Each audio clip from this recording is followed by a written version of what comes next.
amis, salut les potos, salut à tous les amoureux du football, salut à tous nos abonnés, salut à toutes les personnes qui nous regardent, salut à toutes les personnes qui nous ont fait confiance. Alors potos, avant de commencer, je voudrais t'inviter à t'abonner à notre chaîne. Si tu n'es pas encore abonné, sachez que c'est Viking Débrief Connaisseur qu'on est. C'est la chaîne de tous les amoureux et amateurs du football. Potos, tout à l'heure, nous allons parler de la rencontre Manchester City-Real de Madrid, comptant pour les matchs, les premières demi-finales, les matchs allés des demi-finales de la Ligue des Champions édition 2021-2022. Mais pour toi, avant de continuer, je vous invite à rester scotché, juste une petite page publicitaire.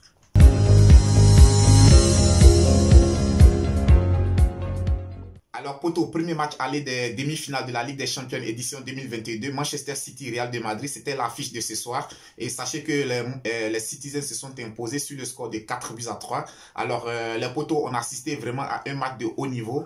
On a vu deux équipes qui nous ont vraiment pratiqué un football de qualité, un football vraiment à la hauteur de l'événement.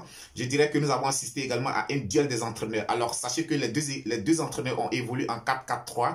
Je dirais que le 4-4-3 de Pep Guardiola aujourd'hui a vraiment surpris Carlo Ancelotti. On le sait tous, Pep Guardiola n'a pas l'habitude de jouer avec un avant-centre typique. Donc aujourd'hui, en évoluant avec Gabriel Jesus comme avant-centre, je pense que cela a vraiment perturbé les plans de Carlo Ancelotti. Parce que tout de suite, on a vu vraiment une équipe du Real qui était vraiment perturbée, surtout au niveau de la défense. On a senti la panique au niveau de la défense. On a senti vraiment qu'il n'y avait pas de sérénité au sein de la défense du Real de Madrid. Alors pourquoi, poto, les potos, lorsque nous avons regardé le match, je pense que dans le schéma tactique de Carlo Ancelotti, alors un défenseur central, c'est-à-dire à l'occurrence David Alaba, était censé aller sur le côté pour apporter plus de soutien aux latéraux. Parce qu'on le sait tous, la force numéro 1 de Manchester City, ça vient du côté, sur leur côté, c'est-à-dire l'apport des latéraux et aussi l'apport des ailiers qui sont vraiment très très techniques. Donc quand on a regardé le début du match, je pense que David Alaba avait pour mission de pouvoir jouer la sentinelle, c'est-à-dire entre les deux défenseurs centraux, vu que habituellement Manchester City ne joue pas avec d'avant-centre. Donc, pour pouvoir empêcher les actions, les ailiers ou les latéraux des Citizens d'apporter le danger au niveau de l'attaque, au niveau de la défense du Real de Madrid, je pense que David Alaba avait pour mission de pouvoir coulisser sur leur côté afin de pouvoir colmater les brèches. Alors, les potos, je pense que quand nous regardons les deux premiers buts, lors des deux premiers buts, nous voyons tout de suite, nous sentons l'absence de David Alaba au niveau de l'axe central de la défense du Real de Madrid. Il se trouvait à chaque fois sur leur côté. Et je pense que c'est un choix tactique aujourd'hui de la part de Pep Guardiola qui a vraiment perturbé le jeu du Real de Madrid au niveau de la défense. Et donc, on assiste à un très très gros début de match des Citizens. On voit une équipe de Manchester City qui est tout ce qui a asphyxié son adversaire, qui a asphyxié le Real de Madrid. Ils ont mis vraiment une pression pas possible. Déjà, à partir de la 12e minute, Manchester City menait déjà sur le score de 2-0. Je dirais que tout de suite, après avoir encaissé le deuxième but, Carlo Ancelotti s'est levé de son banc. Il a essayé de faire des réaménagements tactiques. Il a essayé de repositionner ses joueurs. Et cela a permis de rééquilibrer les débats. Et les potos, après les changements tactiques de Carlo Ancelotti, tout de suite, nous avons vu le Real de Madrid qui est revenu dans son match. Alors, les débats ont été équilibrés. Alors, les potos, que dire sur le premier but de Karim Benzema? Les potos, lorsque nous regardons le premier but de Karim Benzema, je dirais que c'est quasiment la même configuration que le premier but de Manchester City, c'est-à-dire un centre qui vient du côté. Là, Karim Benzema, au lieu de placer la tête comme Kevin De Bruyne, il a juste fouetté, caressé le ballon. Je dirais que c'est vraiment un toucher magistral. Il a mis juste le ballon hors de portée du portier des Citizens. Donc, à 2-1, je dirais que les débats étaient relancés. Donc les potos, c'est sur le score de 2-1 qu'intervient la pause. Au retour des vestiaires, on voit une équipe de Manchester City qui est encore plus entreprenante. Manchester City qui reprend encore sa seconde mi-temps, tout comme elle avait débuté la première mi-temps. Et c'est à juste titre qu'elle parvient à scorer encore pour la troisième fois. Et les potos, après avoir été menés sur le score de 3-1, on a vu le Real de Madrid encore à la peine, le Real de Madrid à l'agonie. Le Real de Madrid ne parvenait même pas à pouvoir franchir le premier rideau défensif de Manchester City. Je dirais que vraiment Manchester City était impressionnant dans son pressing. Ça, c'est la touche tactique. Ça, c'est vraiment, je dirais, c'est la touche de mayonnaise de Pep Guardiola. Parce que sur le pressing de Manchester City, on voit un pressing vraiment collectif. Tout le monde participe aux tâches défensives.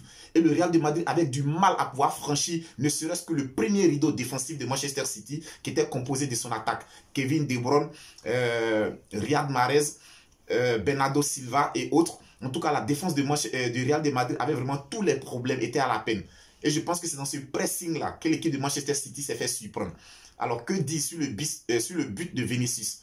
Là, c'est sur un raid, vraiment un raid solitaire. Je dirais que c'est un exploit individuel. Aujourd'hui, franchement, on n'a pas vu Vinicius Junior qui n'a pas été dans un grand jour. Mais la seule occasion, la seule fois où il devait s'exprimer, je pense qu'il a si bien fait. En tout cas, très très beau but de la part de Vinicius Junior. Alors les potos, Karim Benzema, comme je le dis, c'est l'homme vraiment providentiel du Real de Madrid cette année. En tout cas, il a été encore égal à lui-même. Karim Benzema a encore porté l'équipe du Real de Madrid. À noter qu'aujourd'hui, franchement, les potos, la défense du Real de Madrid a été vraiment très très mauvaise dans tous les compartiments. Que ce soit les deux latéraux comme les deux centraux, je dirais que la défense du Real de Madrid a été vraiment très très mauvaise. Même le portier. Alors Thibaut Courtois n'est vraiment pas irréprochable sur les 4 buts qu'ont encaissé le Real de Madrid. Alors les potos, la défense du Real de Madrid était tout simplement à l'agonie parce que l'absence de Casemiro s'est vraiment fait ressentir. Aujourd'hui, Federico Valverde a essayé d'évoluer à la place de Casemiro, mais on le sait tous, c'est vraiment pas son point fort, c'est pas son poste de prédilection. Et on le sait, quand Casemiro joue, c'est celui-là même qui ramasse toutes les petites balles qui traînent devant la surface défensive du Real de Madrid. Et aujourd'hui, son absence a vraiment coûté cher au Real de Madrid. Alors je sais pas pourquoi est-ce que Casemiro n'a pas joué. Il était aligné, il était sur le banc de touche. Je sais pas, est-ce que c'est dû à une blessure? Là, je ne sais vraiment pas, mais je pense que son absence a vraiment handicapé un tout petit peu le milieu de terrain du Real de Madrid. On connaît tous la force du Real de Madrid. Lorsque Casemiro, Toni Kroos et Modric sont alignés, lorsque ces 3 joueurs sont alignés, on sait que le Real de Madrid est très fort. Parce que ces 3 joueurs ont l'habitude de jouer ensemble. Ce sont des boys qui jouent ensemble depuis plus de 5 ans. Je pense qu'ils se connaissent avec eux. Il n'y a pas de problème d'automatisme. Ils se connaissent à la perfection, ils se connaissent de A à Z, ils savent quand est-ce que l'autre monte, quand est-ce que l'autre doit rester. Donc je pense que vraiment l'absence de Casemiro aujourd'hui a vraiment fatigué le milieu de terrain du Real de Madrid. Mais les potos, ce que nous devons retenir, c'est que Manchester City s'est imposé sur le score de 4 buts à 3. Je dirais que c'est un léger avantage, mais très très précieux parce qu'on le sait tous les potos, cette année, le Real de Madrid à domicile n'est vraiment pas trop flamboyant en Ligue des Champions. On le sait, on se souvient tous, ils avaient été battus lors des matchs de poule par l'équipe de Sheriff, par la modeste équipe de Sheriff. Et tout dernièrement, ils ont été battus par l'équipe de Chelsea. Donc je dirais qu'à domicile, le Real de Madrid, c'est vraiment pas une grande bombe. Donc je dirais que avec un avantage de 1 but de différence, Manchester City se déplacera du côté du stade Santiago Bernabéu. Je dirais que vraiment le match retour promet. Le match retour sera vraiment palpitant. Il va falloir aux Madrilènes être vraiment costauds défensivement. Parce que là, ils seront dans l'obligation de tout faire. Ils seront dans l'obligation de presser afin de refaire leur retard. Et à ce jeu-là, on le sait tous, les potos, les Citizens sont vraiment redoutables à ce jeu. Ils sont vraiment redoutables. C'est une équipe qui est redoutable en contre et en possession des balles. Ils sont vraiment très très redoutables parce qu'ils ont des joueurs vraiment très techniques. Ils ont des joueurs vraiment très très efficaces devant les buts. Donc les potos, ce qu'il faut retenir aujourd'hui pour le premier match aller des demi-finales de la Ligue des Champions, Manchester City a battu le Real de Madrid sur le score de 4 buts à 3. À noter le doublé de Karim Benzema, Karim Gol. Et notez que la suite et fin de ces matchs aller, ce sera pour demain. Et nous avons Villarreal qui se déplace du côté de Liverpool. Là aussi, c'est un choc que je vous invite à regarder les potos. D'ici là, portez-vous bien. On s'abonne, on s'abonne, on s'abonne. On reste tous Viking Débrief connaisseurs connaît la chaîne de tous les amoureux du football. D'ici là, que Dieu vous protège. On se dit à très très bientôt pour une autre vidéo.